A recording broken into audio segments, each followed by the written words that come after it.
오늘 주시는 말씀은 로마서 1장 16절에서 17절 말씀입니다. 로마서 1장 16절에서 17절 말씀 찾으셨으면 우리 한 목소리로 같이 읽겠습니다. 내가 복음을 부끄러워하지 아니하노니 이 복음은 모든 믿는 자에게 구원을 주시는 하나님의 능력이 됨이라. 먼저는 유대인에게요 그리고 헬라인에게로다. 복음에는 하나님의 의가 나타나서 믿음으로 믿음에 이르게 하나니 기록된 바 오직 의인은 믿음으로 말미암아 살리라 함과 같으니라. 아멘. 우리가 이 말씀 참 많이 들었던 말씀인데요. 오직 의인은 믿음으로 말미암아 살리라 라는 이 말씀 아마 많이 들으셨을 것 같습니다.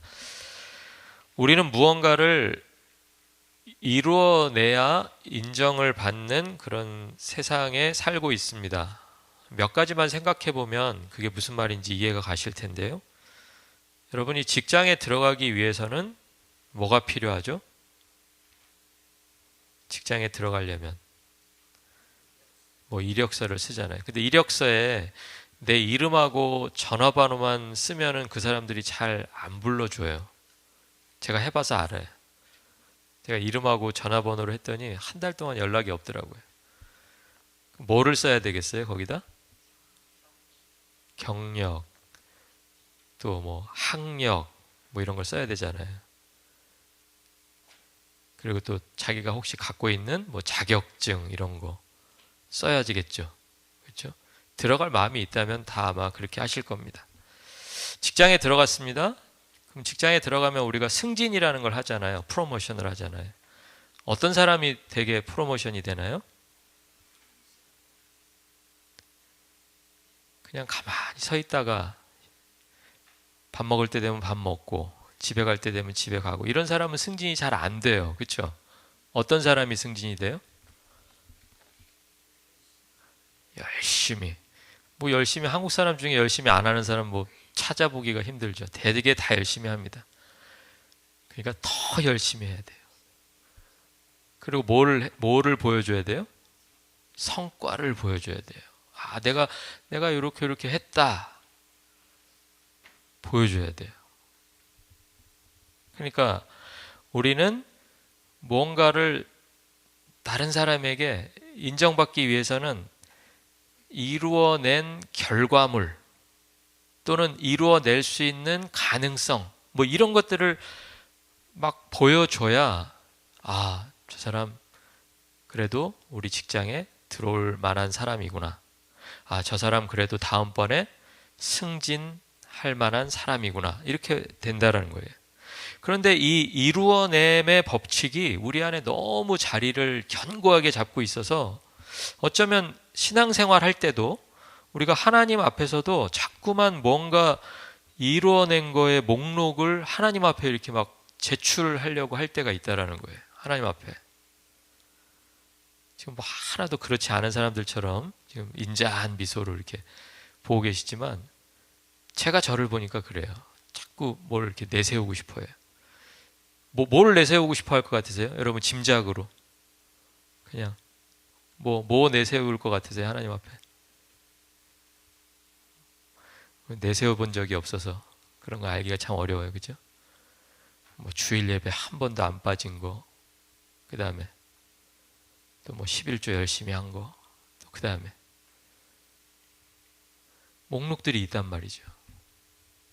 그것을 하나님 앞에 이렇게 보여드리면서 하나님, 저 잘했죠.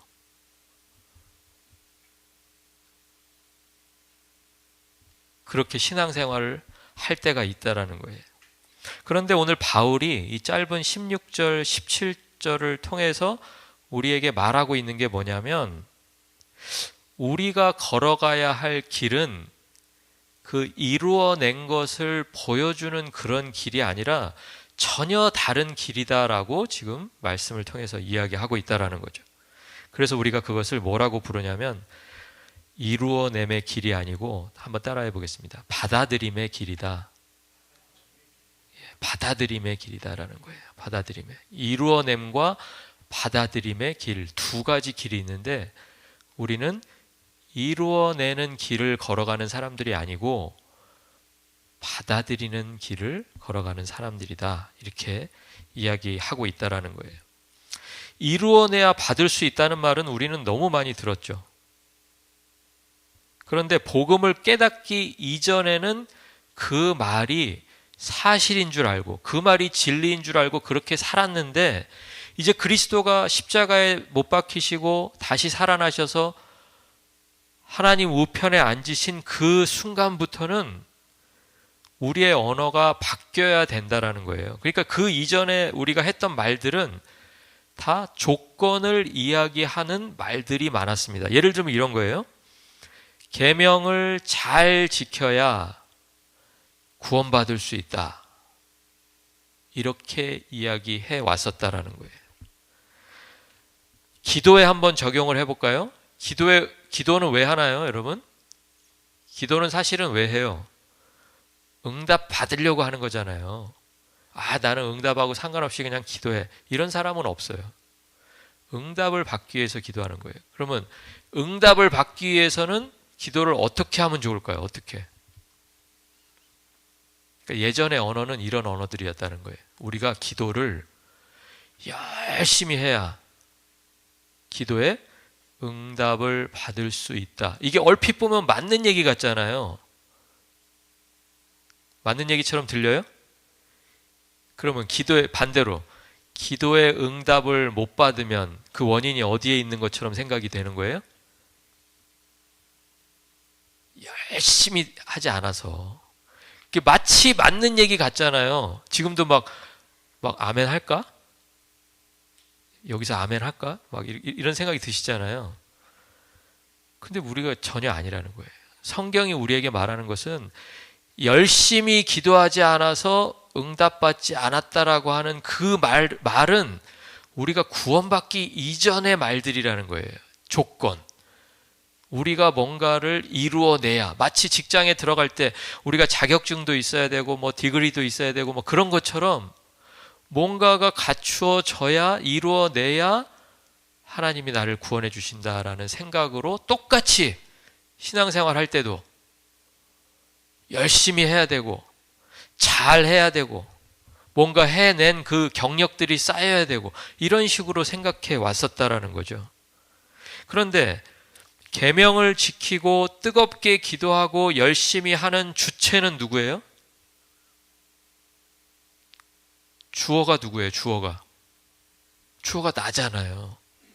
그러니까 우리가 이 말을 한번 정리해 보면 이전에 우리가 구원받기 이전에는 항상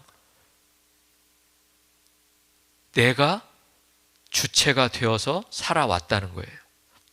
주어가 나예요. 내가 열심히 해야 되고 내가 지켜야 되고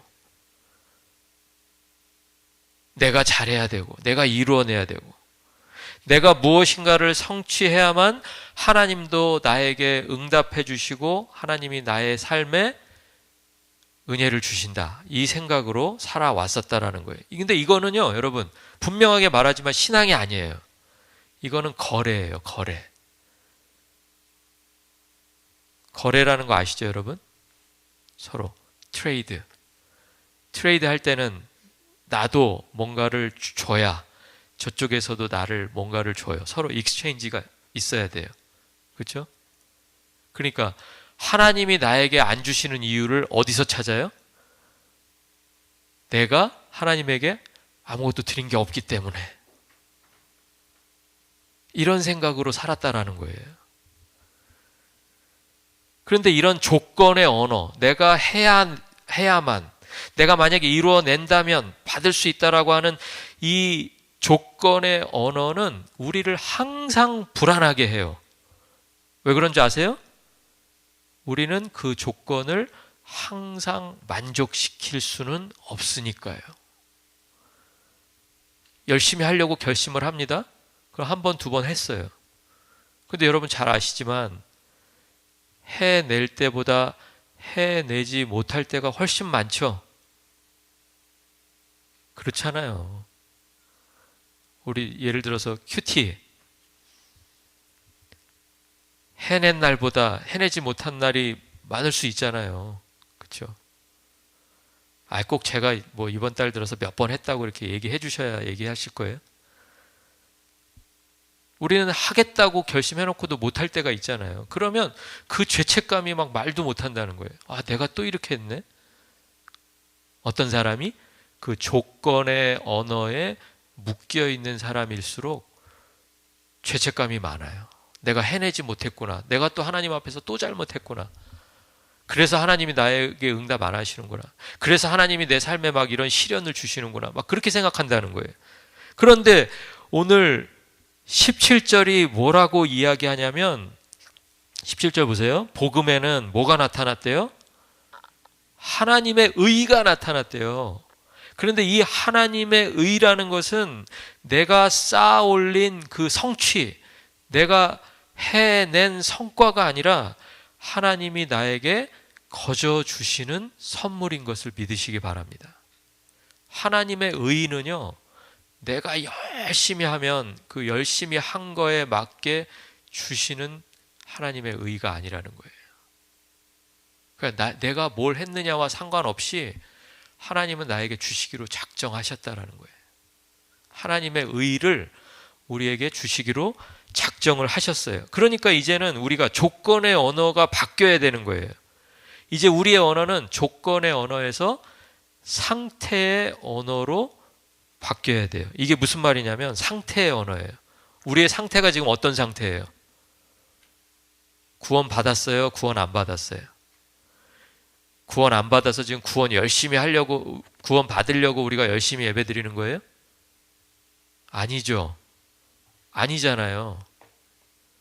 그러니까 상태, 여러분의 상태를 분명히 아셔야 된다는 거예요. 여러분의 상태는 구원 받은 상태예요.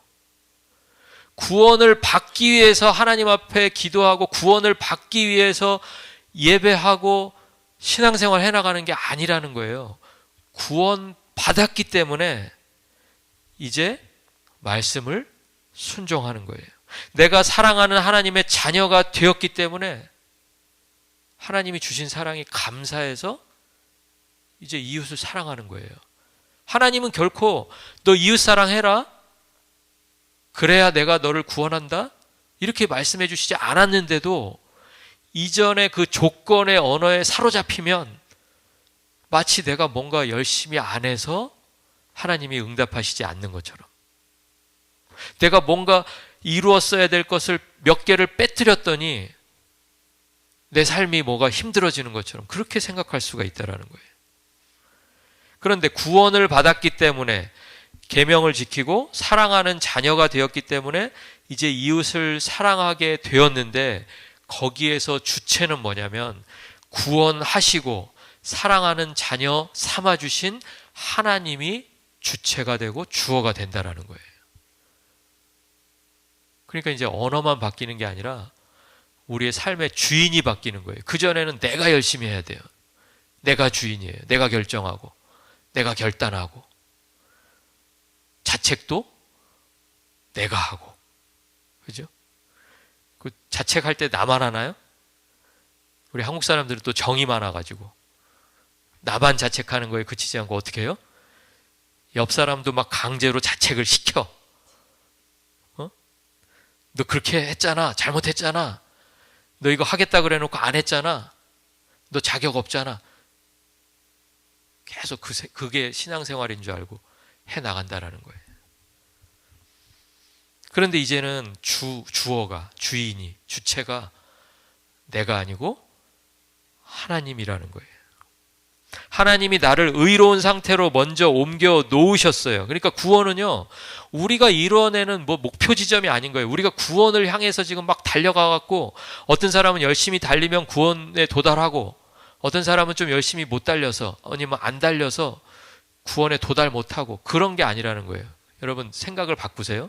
구원은 달리게 할 때 출발선과 같아요. 출발선. 출발선은 왜 그어놨어요? 질문 같지 않은 질문, 그렇죠? 출발선은 왜 그어놨어요? 똑같이 출발해서 똑같이 쓰는 게 목적이 아니죠? 거기에 일렬로 쭉 서는 게 그게 최종 목표가 아니에요. 최종 목표는 뭐예요? 뛰는 거예요. 뛰는 거. 그런데 우리는 구원을 출발선에다 이렇게 딱 세워놓으면 세 가지 반응이 나와요. 세 가지 반응. 한 가지 반응은 뭐냐면 하나님이 원하시는 대로 목표 지점을 향해서 하나님의 영광을 위해서 뛰어가는 사람, 그 반응이 하나가 있고요.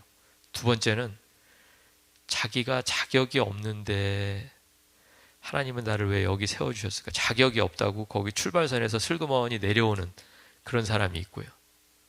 그러니까 결국은 출발을 못하죠. 출발선에는 세워주셨는데 자꾸 자기가 그 이루어냄의 법칙에 익숙해져 가지고 그 조건의 언어에 익숙해져 가지고 자기가 내려와요. 그리고 또 세 번째 반응 뭐겠어요? 여러분이 예상하시는 대로 그 출발선에 서 있는 다른 사람을 이렇게 끄집어 내려요. 정이 많아가지고 나 혼자만 빠질 수 없잖아요. 너 내려와, 너 내려와. 너 이것도 안 돼 있고 이것도 안 돼 있고 자격이 이렇게 허술한데 아유 네가 출발선에 서면 안 되지.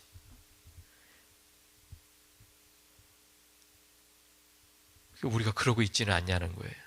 우리가 구원을 생각할 때 구원은 은혜로 받은 거예요.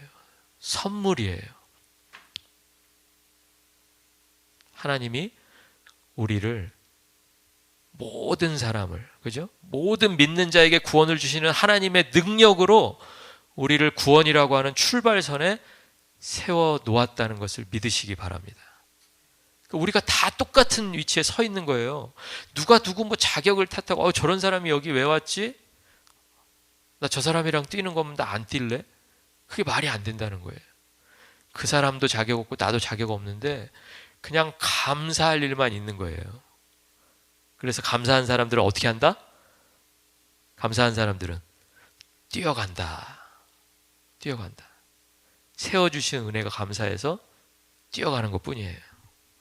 이것을 우리는 은혜라고 부르고 그 은혜를 인정하고 내 것으로 수용하는 것을 믿음이라고 부릅니다. 그러니까 믿음이 딴 거 아니에요. 믿음은 저 사람 뭐 믿음 좋아. 뭐 믿음이 좀 시원찮아. 근데 그 믿음이 뭐라는 거를 여러분이 아셔야 돼요. 믿음은 뭐냐면 하나님이 구원을 선물로 주셨다라는 것을 받아들이는 거예요. 그게 믿음이에요. 딴 거 아니에요. 그러니까 여러분의 언어를 살펴보셔야 돼요. 내가 아직도 조건의 언어로 이야기하고 있는지 아니면 나는 구원받은 자녀다라고 그것을 감사함으로 받아들이고 있는지를 보아야 된다라는 거예요. 이렇게 우리는 은혜로 구원을 받았고 그 은혜를 믿게 되었습니다. 그리스도의 부활로 이 모든 것이 가능해졌습니다. 그러니까 부활이라고 하는 것은 예수님이 승리하셨다라는 것을 보여주는 동시에 그분을 믿는 우리가 이제는 상태가 바뀐 거잖아요. 예전엔 뭐였는데? 예전엔 죄인이었는데 이제 뭘로 바뀌었어요? 하나님의 자녀로 바뀌었잖아요. 의인이 되었잖아요. 그러니까 그 상태가 확정되었음을 공포하는 사건이 바로 부활 사건이라는 거예요. 그러니까 우리가 부활절은 이미 몇 주 지났지만 날마다 살아가면서 그 부활 신앙을 가지고 살아가는 거예요. 부활 신앙을 놓치지 않아야 또다시 그 조건의 언어로 돌아가지 않을 수가 있어요. 부활 신앙을 붙들어야 또다시 내 삶의 주인을 나라고 생각하면서 사는 그 잘못을 피할 수가 있다라는 거예요.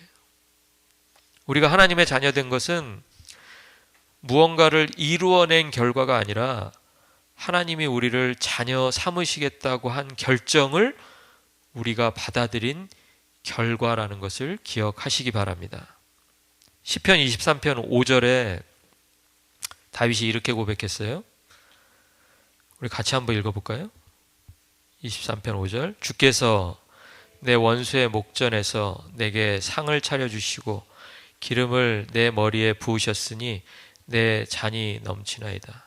거기서 하나님께서 자녀된 다윗에게 해주시는 일이 한 가지가 있는데 뭐냐면 상을 차려주시는 거예요. 여러분 이 상이 뭐예요? 상이 뭐예요? 이거 뭐 잘해가지고 받는 그 상으로 혹시 생각하시는 분 계세요? 그렇죠. 우리 권사님 잘 알고 계시네요. 밥 먹는 상이에요. 밥 먹는 상. 그러니까 이거는 지금 다윗이 뭘 잘 해내서 하나님이 지금 상을 주시는 게 아니라 뭐예요? 내 앞에서 편안하게 먹어라라고 밥상을 차려주셨다라는 뜻이에요. 자녀가 아버지가 상을 딱 차려놨는데 그 상 앞에 앉아가지고 나는 이 음식 먹을 자격이 있나? 지난 한 주간 내 삶을 돌아봤더니 나는 너무 엉망으로 살았어. 나 이 밥 안 먹을래, 아버지. 나 이 밥 먹을 자격도 없어요. 이런 자녀 있으면 여러분 어떻게 하실래요? 맞아야죠, 그죠? 얘가 아직 배가 덜 고프구나. 여러분, 아버지가, 어머니가 차려주는 상 앞에서 자녀가 자격을 논할 수 있습니까? 야단 맞고 나서도요, 애들이 밥을 찾는 거예요. 그렇죠? 여러분 그거 기억나시죠? 뭐 잘못했다고 애가 저는 오늘 저녁은 소자 잘못한 게 많아서 오늘 저녁은 먹지 않겠사옵나이다. 이렇게 얘기하는 사람 봤어요? 잘못을 저질렀으니까 힘을 많이 썼으니까 그날은 밥을 더 먹더라고요. 그러니까 우리가 누가복음 15장에도 그 탕자가 아버지 만나기 전까지는 자기 계획이 있었다 그랬잖아요. 어떤 계획이에요? 아버지 내가 품꾼으로 열심히 일해서 아버지의 그 탕진한 재산 다 채워드리고 나서 그 다음에 내가 아버지의 아들 당당하게 되겠습니다라는 게 아들의 계획이었잖아요. 근데 아버지가 그거 받아줘요? 네가 생각 참 깊게 잘했다. 아버지가 어떻게 하시던가요? 말하려고 그러는데 그냥 말을 딱 막아버리고 그냥 종들 시켜가지고 옷 입혀, 가락지 끼워, 신발 신겨, 잔치 벌여, 끝. 그렇게 하시잖아요. 상을 차려주시잖아요. 다윗에게 상을 차려주신 그 아버지께서 오늘 저와 여러분에게도 우리가 무엇을 이루어냈는지를 요구하시는 것이 아니라 내 앞에서 기쁘게 먹고 마시라라고 상을 차려주시는 그 아버지이신 것을 믿음으로 고백하시기 바랍니다. 자꾸 나를 돌아보면 신앙생활이 늘 조건만 따지다 끝나요. 내가 뭘 했나? 하기로 한 약속을 지켰나? 중요한 것은 하나님의 자녀 되게 하심과 하나님의 상을 차려주시는 그 은혜를 내가 누릴 온전한 은혜인 줄로 알고 감사함으로 받아들이는 거예요. 맞아요. 부끄럽죠? 그러니까 부끄러우니까 어떻게 해요? 더 감사하게 되는 거죠. 부끄러워서 그 출발선에서 스스로 내려오는 결정이 아니라 이전까지의 삶이 부끄러웠기 때문에 이제 나를 그 출발선에 세워주시는 그 하나님의 은혜가 감사해서 하나님의 영광 향해서 뛰어가는 거예요. 우리는 이제 과거로 돌아갈 수도 없고요. 돌아가면 안 되는 은혜의 시간을 살아가고 있습니다. 과거의 언어를 버려야 됩니다. 지켜야 받을 수 있다. 이 문장을 십자가와 부활 앞에서 오늘 완전하게 내려놓으시기 바랍니다. 이제는 그렇게 이야기하지도 말고 누가 그렇게 얘기하면 듣지도 마세요. 우리들의 손에 들려있는 이루어냄이라는 그 성적표를 이제 내려놓기 바랍니다. 그리고 하나님이 주시는 의의 선물, 너는 내 자녀다, 내 사랑하는 자녀다라고 말씀하시는 그 상태를 감사함으로 받아들이시기 바랍니다. 우리는 이제 이렇게 고백합니다. 한번 따라해 보겠습니다. 나는 이미 구원받았다. 그러므로 나는 이제 말씀을 행한다. 나는 이미 구원받았습니다. 그러므로 나는 이제 말씀을 행하기로 결정합니다.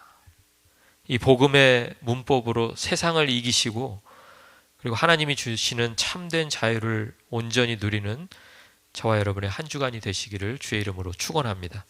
기도하겠습니다.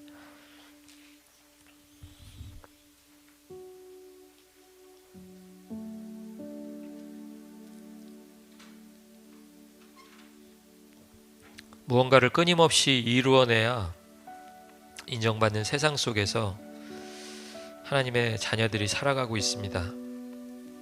그러나 그 자녀들이 세상의 질서 속에 함몰되지 않고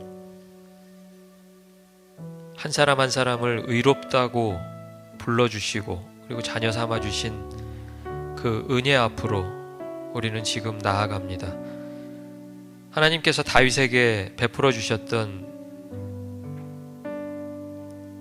그 먹고 마시는 상 앞으로 우리들도 불러주시니 그 은혜를 감사드립니다. 이제는 내가 주어가 되어서 내가 주체가 되어서 이루려고만 했던 그런 조건의 언어들을, 조건의 문장들을 예수 그리스도의 십자가 앞에 모두 내려놓습니다. 하나님께서 우리들에게 원하시는 그 조건의 상태의 언어로 또 사랑의 언어로 우리의 삶을 다시 써 내려가게 하여 주시옵소서. 구원을 얻기 위해 달려가는 인생들이 아니라 이미 얻은 구원의 기쁨 위에서 하나님이 원하시는 그 삶을, 이웃을 사랑하고 말씀대로 살아가는 그 삶을 살아가게 하시고, 특별히 하나님께서 허락하신 자유를 온전히 누리게 하시고, 그리스도의 부활로 확정해 주신 하나님의 자녀라는 각자의 신분을 당당하게 누리며 승리하는 한 주간 되게 하여 주시옵소서. 구원의 출발점에 우리 모두를 세워주시고 그리고 그 경주가 마쳐질 때까지 끝까지 동행해 주시는 예수 그리스도의 이름으로 기도드립니다. 아멘. 이제는 우리 주 예수 그리스도의 은혜와 하나님 아버지의 크신 사랑과 성령 하나님의 교통 역사하심이 오늘 이 말씀을 듣고 이루어냄이 아니라 받아들임을 기억하면서 하나님의 은혜를 온전히 받아들이고 감사함으로 한 주간을 살아가기로 다짐하는 부르신 교회와 교회에 속한 가정들과 가정의 모든 자녀들 위해, 특별히 오늘 병상에 있는 에이브람 초이 위에 이제부터 영원토록 함께 계실지어다. 아멘.